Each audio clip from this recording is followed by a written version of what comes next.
오늘 함께 나누실 말씀은 구약성경 시편 46편 말씀 함께 보겠습니다. 제 성경으로는 구약성경 835페이지입니다. 시편 46편 말씀.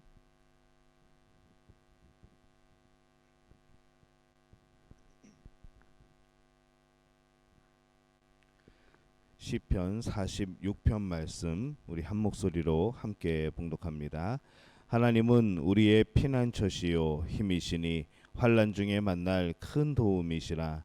그러므로 땅이 변하든지 산이 흔들려 바다 가운데 빠지든지 바닷물이 솟아나고 뛰놀든지 그것이 넘침으로 산이 흔들릴지라도 우리는 두려워하지 아니하리로다. 셀라. 한 시내가 있어 나뉘어 흘러 하나님의 성 곧 지존하신 이의 성소를 기쁘게 하도다. 하나님이 그 성 중에 계심에 성이 흔들리지 아니할 것이라. 새벽에 하나님이 도우시리로다. 문나라가 떠들며 왕국이 흔들렸더니 그가 소리를 내심에 땅이 녹았도다. 만군의 여호와께서 우리와 함께 하시니 야곱의 하나님은 우리의 피난처시로다. 셀라. 와서 여호와의 행적을 볼지어다. 그가 땅을 황무지로 만드셨도다. 그가 땅끝까지 전쟁을 쉬게 하시며 활을 꺾고 창을 끊으며 수레를 불사르시는도다. 이르기를 너희는 가만히 있어 내가 하나님 됨을 알지어다. 내가 문나라 중에서 높임을 받으리라. 내가 세계 중에서 높임을 받으리라 하시도다.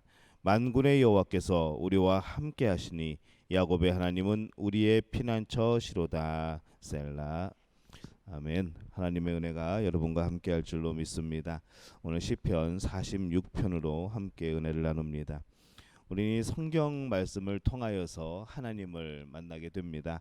이 말씀을 읽는 동안에 성령께서 바로 우리들을 도우셔서 그 말씀의 의미를 깨닫게 하시고 또 그 말씀을 통하여서 하나님이 어떠한 분이신지 알려주시고 또 하나님을 만날 수 있도록 해주시는 것이죠. 오늘 우리가 함께 찬양했지만은 이 마틴 루터가 작사하고 작곡한 이 내주는 강한 성이요, 이 찬송의 출발점이 바로 이 시편 46편의 말씀입니다.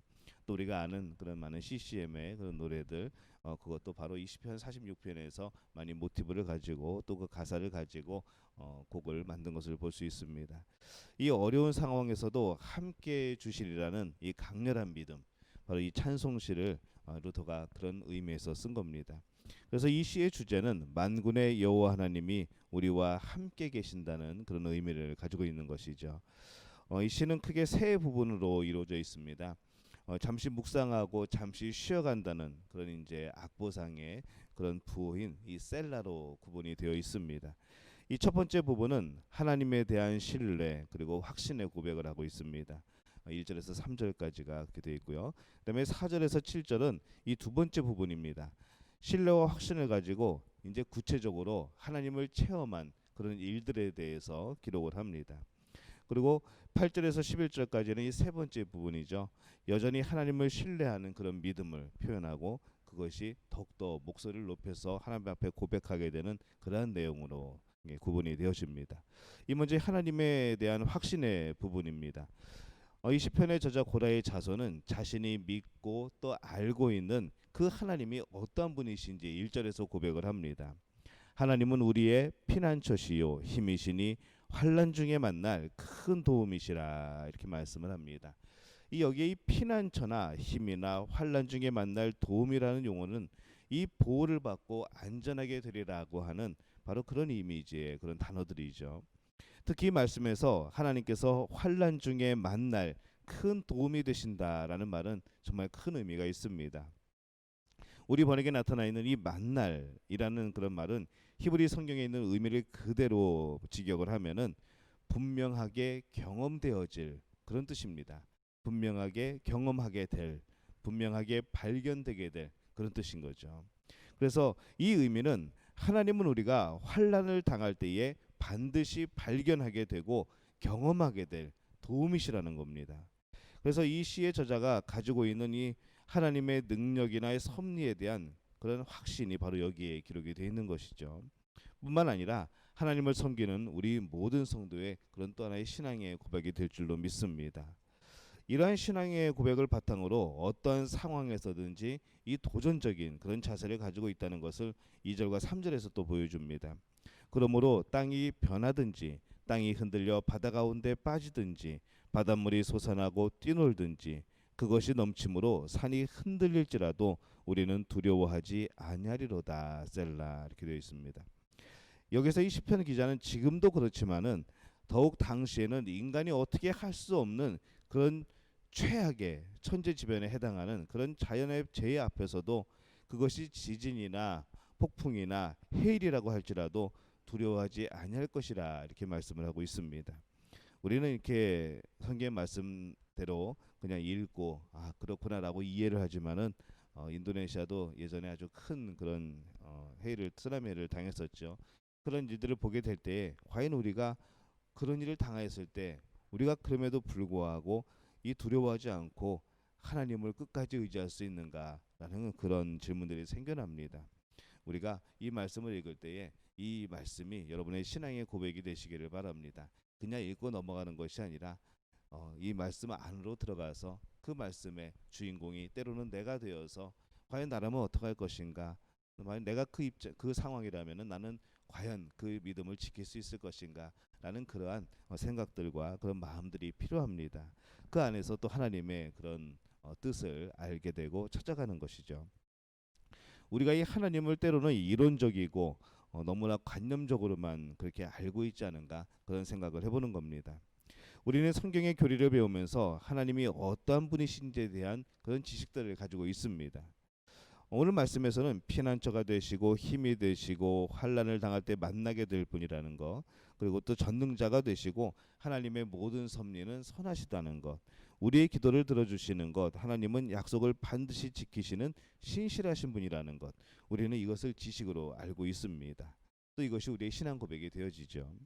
그러나 우리는 이러한 하나님에 대한 지식들이 관념체계 안에만 머물러 있을 수 있습니다. 그냥 생각 속에 있는 거죠. 내가 알고 있는 겁니다. 그냥. 하지만은 우리의 신앙 생활의 깊이는 어디에 있는가 하면은 그 하나님을 체험하는 겁니다. 내가 알고 있는 지식과 또 그 지식을 내가 경험하는 그 지식을 내가 경험하는 것은 다른 것이죠. 알고 있는 것과 경험하는 것은 다른 겁니다. 그러면 어떻게 우리가 이론적으로 알고 있는 이 하나님을 경험할 수 있을까?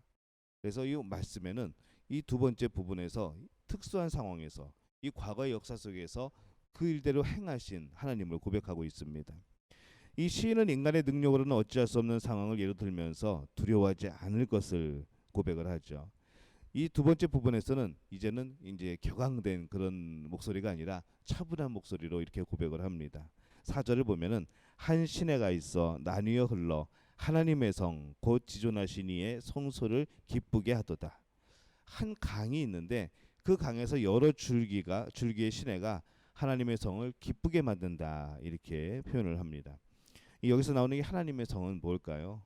그것은 지극히 높으신 자의 장막의 성소 이렇게 기록을 하고 있습니다. 히브리어 원문에서 보면은 지극히 높으신 분이 거하시는 거룩한 곳이라고 되어 있고 당시의 예루살렘에 있는 그 성전을 가르치는 것이죠. 이 모습이 어디에 나오는가 하면은 에스겔서 47장 1절에서 12절까지의 말씀에 나옵니다. 에스겔이 환상을 보는 그런 이미지 속에 이렇게 되어 있습니다. 그가 나를 데리고 전 문에 이르시니 전면이 동을 향하여 있는데 그 문지방 밑에서 물이 나와서 동으로 흐르다가 전 우편에서 제단 남편으로 흘러내리더라. 이 강물이 이르는 곳마다 번성하는 모든 생물이 살고 또 고기가 심이 많으니 이 물이 흘러들어가므로 바닷물이 소성함을 얻겠고 이 강이 이르는 각처에 모든 것이 살 것이며 강 좌우에는 각종 먹을 실과 나무가 자라서 그 잎이 시들지 아니하며 실과가 끊치지 아니하고 달마다 새 실과를 맺으리니 그 물이 성소로 말미암아 나옴이라. 그 실과는 먹을만하고 그 잎사귀는 약재료가 되리라. 이렇게 되어 있습니다. 이 에스겔의 환상 속에 있던 그 모습이 바로 여기에 또 반영이 됩니다. 그래서 이 하나님의 성전에서 여러 시내가 흘러 강을 이루고 있다는 것, 이것은 하나님의 성전의 모든 풍부한 것이 바로 거기서 나온다는 것이죠. 그렇게 하나의 그림처럼 보여주고 있는 겁니다. 또 하나님께서 거하시는 그 성은 요동치 아니할 것이라고 말씀을 합니다. 아무리 사람들이 하나님의 위치를 흔들려고 하여도 흔들리지 아니한다는 것이죠. 그리고 하나님이 계신 그 전은 그곳은 절대로 흔들 수 없다는 겁니다. 그리고 그 다음에 아주 의미 있는 표현을 사용을 합니다. 새벽에 하나님이 도우시리로다. 오늘 새벽에 하나님이 여러분을 도우실 줄로 믿습니다. 여기 이 새벽에라는 말의 히브리어 뜻은 같은 뜻이긴 합니다만은 아침이 되려고 할 때라는 그런 뜻입니다. 그럼 이 새벽에 하나님이 도우신다는 건 뭘까요? 이것은 시인이 하나님께서 과거에 어떤 일을 하셨는지 그런 특별한 정확한 그런 경험을 가지고 있다는 뜻입니다. 출애굽기 14장에 보면은 이스라엘 백성들이 홍해를 다 건넌 다음에 그 새벽에 하나님께서 애국 군대를 완전히 멸하십니다. 그것을 기억하는 것이죠. 열왕기하 19장에 보면은 이 히스기야 왕 통치 시에 아수르의 사네립이 쳐들어옵니다. 18만 5천 명을 대군을 거느리고 쳐들어오죠. 히스기야가 성전에 엎드려서 간절히 기도할 때에 하나님께서 그 기도에 응답하십니다. 아침에 일어나 보니까 이미 하나님께서 다 물리쳐 주셨습니다. 다 죽어 있던 것이죠. 그래서 이 시의 시인이 새벽에 하나님이 도우시리로다라고 고백한 것은 이 성전에 계신 하나님께 기도를 드리고 또 하나님은 기도를 들으시고 이 모든 것이 변하여 이 다음 날에 기쁨이 되게 하신다는 것이죠. 우리가 고난을 당하고 정말 피곤하게 자리에 눕는다 할지라도 하나님은 우리가 일어나기 전 우리가 모든 것을 인식하기 이전에 하나님은 역사하시고 주무시지도 않고 우리를 위하여서 일하고 계신다는 겁니다. 우리가 그 하나님을 생각하게 될 때에 우리는 그래서 평안한 잠을 이룰 수가 있는 것이죠. 이러한 역사 가운데 체험한 하나님을 기초로 해서 다시 7절에서 하나님을 또 찬양합니다. 만군의 여호와께서 우리와 함께 계시니 야곱의 하나님은 우리의 피난처시로다. 이렇게 말씀을 합니다. 이 말씀은 두 가지의 신앙을 고백을 합니다. 하나는 온 우주와 역사를 통치하시는 만군의 하나님이 우리와 함께 계신다는 것. 이것이 우리에게 알려진 그런 임마누엘의 하나님이죠. 또 하나는 이스라엘 백성들과의 하나님은 특별한 언약 관계에 있습니다. 이 하나님이 우리의 피난처가 되신다는 것, 바로 그들의 고백인 거죠.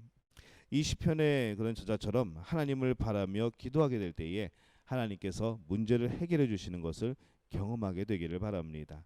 우리도 또한 이 하나님의 놀라운 역사, 그것이 우리의 믿음의 기반이 되어서 바로 그것을 증거하고 또 그것에 비추어서 말할 수 있는, 하나님께 영광 돌릴 수 있는 그런 성도들이 되시기를 바랍니다.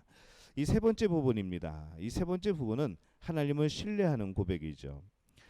지금까지 이런 하나님의 그런 임재하신 체험을 한 사람은 이제 어떠한 삶을 살아야 되는가라는 겁니다. 이 시인은 하나님을 신뢰하고 하나님이 하시는 일을 지켜보라고 초청을 합니다. 8절에 와서 여호와의 행적을 볼지어다. 그가 땅을 황무지로 만드셨도다. 라고 그 다음 절부터 계속하여서 이제 창을 꺾으시고 활을 꺾고 창을 끊고 수레를 불사르시는 하나님의 모습이 나옵니다. 이 말씀이 무엇인가 가만히 보면은 그렇죠. 바로 우리가 하나님이 그렇게 만들어 주실 때에 우리에게 임하는 것은 무엇인가 하면은 평안이라는 겁니다. 전쟁이 그치고 완전한 평화를 하나님이 이루어 주신다는 것이죠. 누구를 통하여서 주십니까? 임마누엘, 바로 우리 예수님을 통하여서 주신다는 겁니다. 10절에 보면은 이르시기를 너희는 가만히 있어 내가 하나님 됨을 알지어다. 내가 문나라 중에서 높임을 받으리라. 내가 세계 중에서 높임을 받으리라 하시도다. 이렇게 말씀합니다. 이 말씀도 출애굽기 14장 13절에서 18절 말씀과 같습니다. 그래서 이 말씀은 과거에도 우리와 함께 하셨던 하나님이 지금도 임재하셔서 그의 능력을 나타내실 것이기 때문에 우리는 기다리면서 하나님이 행하시는 놀라운 일들을 지켜보라는 것이죠. 뭐 하나님이 알아서 하시겠지라는 이런 것이 아니라 하나님께서 무엇을 하시려고 하는지 어떻게 행하실지를 기대하며 보라는 겁니다. 기도가 필요하겠죠. 기도하는 마음으로 정말 기대하며 보는 겁니다. 시편 기자는 다시금 결론으로 만군의 여호와 하나님께서 우리와 함께 하실 것이기 때문에 11절에서 이렇게 결론을 내리죠. 만군의 여호와께서 우리와 함께 하시니 야곱의 하나님은 우리의 피난처시로다. 셀라. 이렇게 고백을 합니다. 우리가 이 하나님의 은혜를 간절히 사모하고 부르짖게 될 때에 우리가 이 성경을 통하여 알고 이해하고 있는 이 하나님을 체험하게 될 줄로 믿습니다. 저는 오늘 이 은혜가 바로 우리 믿음의 가족들에게 임하게 되시기를 예수님의 이름으로 축원합니다. 우리말 성경으로 제가 오늘 말씀 한번 읽어보겠습니다. 하나님은 우리의 피난처시요 힘이십니다. 고통당할 때 바로 눈앞에 있는 도움이십니다. 그러므로 땅이 없어진다고 해도 산들이 바닷속에 빠진다 해도 우리는 두려워하지 않을 것입니다. 바다 물결이 으르렁거리며 철썩거려도 산들이 끌어올라 흔들린다 해도 두려워하지 않을 것입니다. 셀라. 지극히 높은 분이 계시는 성소를 흐르며 하나님의 성을 기쁘게 하는 강이 있습니다. 하나님께서 그 성 안에 계셔서 성이 흔들리지 않을 것이니 이것은 이른 아침에 하나님께서 도우시기 때문입니다. 이방 민족들이 소동을 일으켜 왕국들이 흔들렸지만 주께서 소리를 높이시니 땅이 녹아버렸습니다. 만군의 여호와께서 우리와 함께 계시니 야곱의 하나님은 우리의 피난처십니다. 셀라. 와서 여호와께서 하신 일들을, 그분이 어떻게 땅을 황폐하게 하셨는지를 보십시오.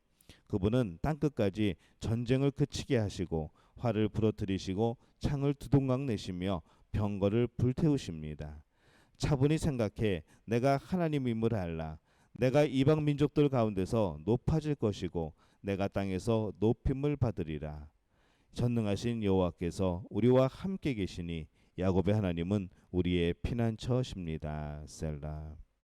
하나님이 우리의 피난처이시고 또 우리의 든든한 바위가 되시는 줄로 믿습니다. 오늘 이 하나님을 경험하는 여러분들이 되시기를 예수님의 이름으로 축원합니다.